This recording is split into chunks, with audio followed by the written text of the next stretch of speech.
So, what if I told you that the biggest revolution in data today has nothing to do with numbers? Not really. It's about something we produce constantly, the very thing we use to communicate our words. Today, we are going to unlock the hidden world of text, a massive source of insight that we've been, well, almost completely blind to until now. And our story really starts with this fascinating problem. You see, in a world that is obsessed with big data, we've somehow been ignoring the biggest data of all. Okay, take a company's annual report. It's like the cornerstone of financial analysis. You'd think it's all spreadsheets and figures, right? Well, have a look at this. A whopping 86.5% of the information in there is just plain text, words. The numbers? They're basically a footnote. And this isn't just about reports, you know. It's our emails, it's customer reviews, social media posts. It's a huge ocean of text that holds incredible secrets if we just knew how to read it all. So you might be thinking, okay, the world runs on words, I get it. But why can't we just use our human intuition to figure it all out? I mean, that's what we've been doing forever, right? Trusting our gut? Well, here's the problem. When the stakes get high, our gut is surprisingly bad at its job. And the proof is, well, it's pretty shocking. Researchers tested finance professionals. We're talking people whose entire careers are built on trust to see how good they were at spotting a lie. The result? They were only accurate 49.4% of the time. Let that sink in. That is literally worse than just flipping a coin. You know that feeling when you were so sure someone was being dishonest, but you were totally wrong? Well, it turns out that even the pros get it wrong more often than they get it right. Our built-in lie detector is fundamentally broken. And that really brings us to the heart of the problem, doesn't it? We are drowning in all of this text-based information. And our main tool for making sense of it, our own gut feeling, just isn't up to the task. It's the classic case of having the wrong tool for the job. So what's the right one? Well, the answer is to build a better tool. It's time to move beyond our flawed human instincts and actually teach machines not just to crunch numbers, but to read, to actually understand human language. And there are two key ideas here. Let's think of it this way. Text analysis is the detective work. It's the process of finding clues in the text and solving the mystery. And natural language processing, or NLP, that's the high-tech toolkit the detective gets to use. It's the fingerprint scanner, the DNA analyzer. It's the AI that makes the whole investigation possible. So one is the goal, and the other is the engine that actually gets us there. This is a brilliant way to put it, and it comes right from the source material. It's just perfect. Instead of looking for physical clues, text analysis uses NLP to dust for linguistic fingerprints. These are the super subtle patterns in how we choose our words, our tone, our sentence structure, all the little things that reveal meaning, intent, and yeah, even deception. Now, this might sound like some kind of digital magic, but the process is actually surprisingly logical. So let's pull back the curtain and break down how we get from just a messy block of raw text to these incredible insights.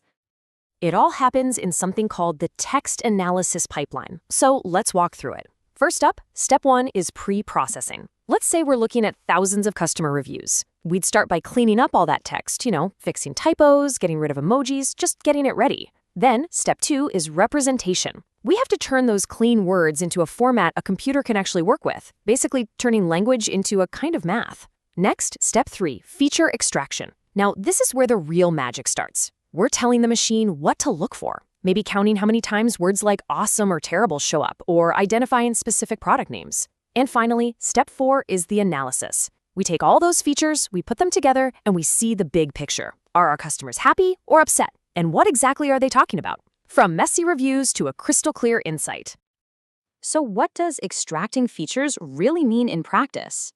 Here's a perfect example. It's called Named Entity Recognition, or NER. This is a cool technique that automatically goes through the text and finds and labels all the important nouns. It figures out the who, the people, the what, the organizations, and the where, the locations. It turns a big, messy blob of text into a nice structured list of the key players. And here's another total game changer: sentiment analysis. This isn't just about what's being said, it's about how it's being said. The machine can now read a customer review or a tweet and figure out the emotional tone behind the words. Is it positive, negative, or just neutral? And all of a sudden, for the first time, companies can finally listen to what all their customers are feeling at a massive scale. Okay, so that's all the theory. But what happens when we actually unleash this technology on real-world problems? Well, the impact is staggering. Let's go right back to where we started, the high-stakes world of finance, where trust is everything and where a lie can cost billions.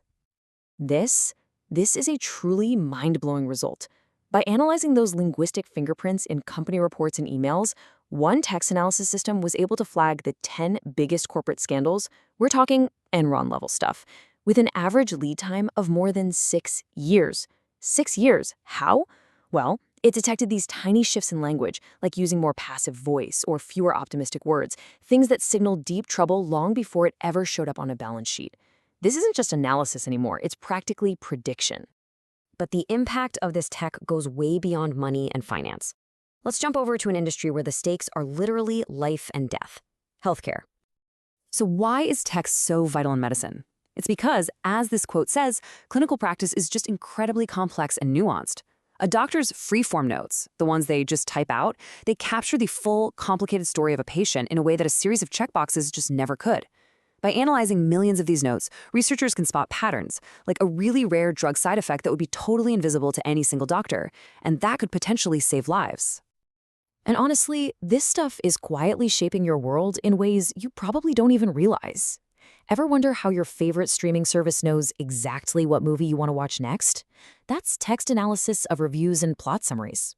Ever applied for a job online? Yeah, text analysis is almost certainly scanning your resume.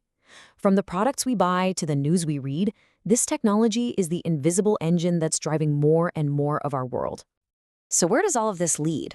I mean, as this technology gets even more powerful and becomes even more a part of our daily lives, it raises some really fascinating and pretty important questions about our relationship with language itself. One of the most interesting things happening is this idea of a technological arms race. So as the detection tools get better and better at spotting the linguistic fingerprints of deception, people are adapting. Corporations are now using their own AI to sanitize their language, to scrub it clean of any negative signals. It's creating this constant cat and mouse game between hiding the truth and finding it. Which leaves us with this one last, pretty profound question to think about. If we know that our words are being analyzed for truthfulness, for sentiment, for every little hidden meaning, will it actually change the way we communicate? As machines become the ultimate fact-checkers of our language, will it force us all to be more honest, or will we just get better at hiding? That's a question we're all going to have to answer together. Thanks for joining me on this deep dive into the hidden world of text.